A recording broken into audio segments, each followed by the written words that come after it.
I'm looking forward to going back home. How we can organize ourselves to get out of the trouble that we're in.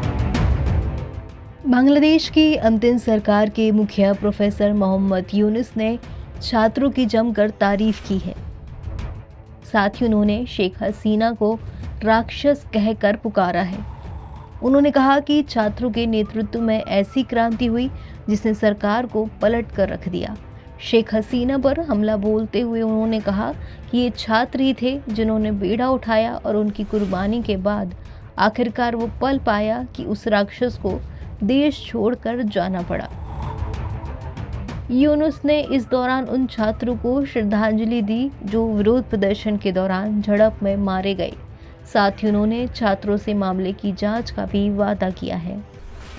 Mohammad Yunus ने इस दौरान माना कि देश में जनजीवन सामान्य नहीं है और उनकी सरकार के सामने कई चुनौतियां हैं। उन्होंने कहा, इसमें कोई शक नहीं क्योंकि पूरा सिस्टम ध्वस्त हो गया है।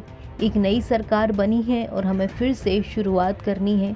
जब आप नए फैसले लेना शुरू करते हैं तो कुछ लोग आपके निर्णय पसंद करेंगे और कुछ लोग पसंद नहीं भी करेंगे। ये इसी तरह से काम करता है। हमें इससे पार जाते हुए चीज़ों को ठीक करने के लिए आगे बढ़ना है। देश भर में प्रदर्शन और अराजकता के बाद शेख हसीना ने पीएम पद छोड़ते हुए ढाका से भारत आकर शरण ली।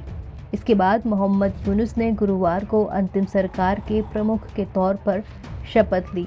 इस सरकार में 16 लोगों की सलाहकार परिषद है। इनमें 2 छात्र नेता नाहिद इस्लाम और आसिफ महमूद भी शामिल हैं। यूनुस लगातार छात्रों से मिल रहे हैं और उनकी तारीफ कर रहे हैं। रविवार को भी यूनुस ने छात्रों से कहा कि इसमें कोई संदेह नहीं कि छात्रों के नेतृत्व वाली क्रांति की वजह से ही पूरी सरकार ध्वस्त हो गई और छात्रों के कहने पर ही मैंने अंतरिम प्रशासन का प्रभार लिया। हालांकि उन्होंने देश में अशांति पर चिंता जताई और वो सभी से शांति की अपील की है।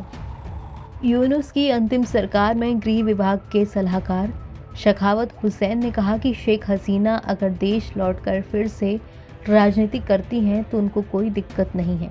हुसैन ने कहा कि हसीना को अपनी पार्टी आवामी लीग को नए चेहरों के साथ पुनर्गठित करना चाहिए। हुसैन ने साथ ही ये भी कहा कि अगर हसीना देश लौटकर किसी भी तरह की अशांति पैदा करने की कोशिश करेंगी तो फिर कानून उनसे निपटेगा।